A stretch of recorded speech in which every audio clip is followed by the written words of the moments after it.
My jaw dropped. The speeder we rode in sank closer to the surface to let the other air car hop over us. With wide eyes of wonder, I watched the bottom of the scraped-up speeder zoom overhead. Within seconds, it vanished in the distance. I couldn't help but stare out the back window in awe. Speeders aren't that amazing, Humi, the driver said, overriding the newsfeed. I grunted, turning to face her. Never met your kind before. Are you cute for your species? This caught me off guard. Not much did, but a blatant beauty check sent my mind spinning on how to respond.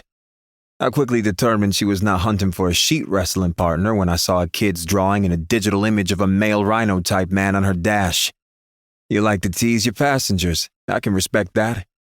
Yes, dashingly handsome, but woefully poor at dating. Too career-focused, I said.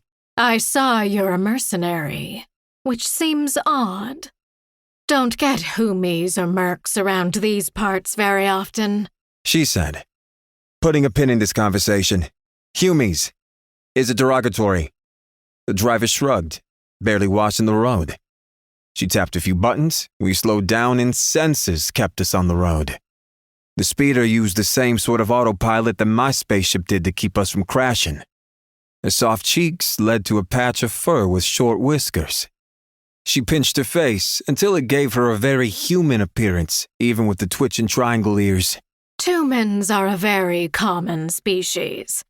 They're not that different from you, besides a tail that some hide and hair that grows down the back of the neck and ears. A few of them wax religiously, trying to be more like you. And for a lot of humans, they tried to breed out their extra hairy nature so their children can live in comfort. Humies is not a slur. It's a way to differentiate the species. They're a core staple of the inner systems. And well, while some want to be humans, many hate them. She informed me. Great, so there's a cousin species that wants to kill and marry me. Sounds about. She mewed out a cat-like cackle. Oh, you foolish prey. Humans are generally lazy, subservient types. Few would dare marry one, besides out of pitiful love. Look at Reesme. She jabbed a clawed finger at the small screen. My husband. He captains a trade hauler, and our children attend the best schools.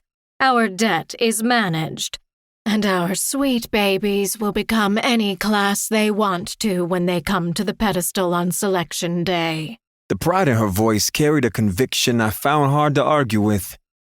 I still couldn't help it. Yeah, well, I'm not your average human. I'm proud of you and your family, though. Of course, of course. Such a shame how they're suppressing the Lanox infestation. It's going to ruin some good farms. Some say it's sabotage, others just bad luck. Off-worlders set up a farm, invest a lot in infrastructure, and flee with their tails between their legs, with their farms being sold at a fraction of the G's invested. I slouched back in the shuttle's bucket seat, turning to watch the trees whip by. Aside from the odd sky, I felt like I was in Maine during the fall with the various leaf colorations. I didn't prod her on more information. The locals would probably feed me with a barrage of it. Upon our arrival into the system, my mission changed from accepted to started with a location delivered. The details were clear, but minimal. The driver returned to her duties and my newsfeed turned back on. Part of my reading during the 11-day voyage was mercenary etiquette. Most HS systems didn't allow open carry unless the job specified it was allowed. Pulling out my long rifle to stare at it like a prideful young boy with his prized toy was sadly not allowed. There was a few things I'd pout about, and this was one of them. To keep listening to this audiobook, I've left you a link in the description so you can do it, at no cost thanks to Audible's 30-day free trial.